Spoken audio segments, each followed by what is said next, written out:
Nowadays, you have to consider that digital media has turned us into real dopamine addicts. And if you open your mind to that fact, then you have to take into consideration that this might be the reason for your sedentary lifestyle.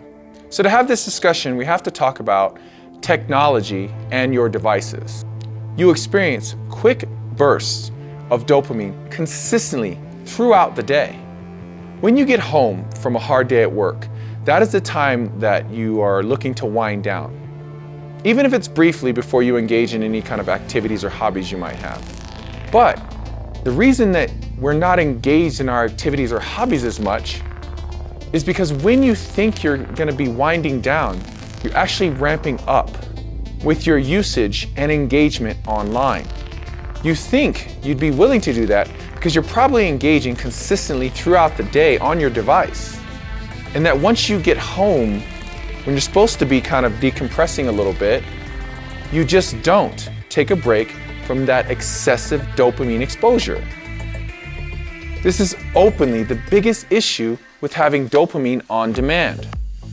These quick shots of pleasure. I mean, anything you want to listen to, watch, read, or engage with is at your fingertips at all times. So ultimately, the problem that this creates is that you just don't do anything. You think you're doing something because you're literally doing something, but you're not really doing anything. You don't feel the need to do anything because you lack the basic desire. This is because you feed your desires constantly, and your brain is just oversaturated, and you almost want for nothing. But you constantly feel as though you hunger for more. Something's missing. You need to be better in some way. When you put these devices away, when you take a moment to yourself, you're unhappy with certain things. What is this hole? This is because you're not feeding your body's physical needs. This is because you have traded your body's physical needs and desires for online ones, for these quick snacks of content that keep you bloated with dopamine, but you're still lacking. This is even true for your physical relationships. So how exactly do we break the cycle? It really comes down to you having to decide how much of your time you want to dedicate to your devices, and specifically your social media accounts. It's important to establish a mindful use of your technology. Always try to decide, is what you're looking at truly worth your time?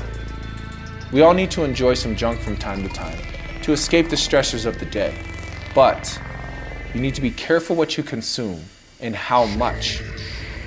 You need to be sure to make time for the physical stuff, the in-the-moment stuff. You need to make sure that you grow and strengthen your relationships, both physically and mentally.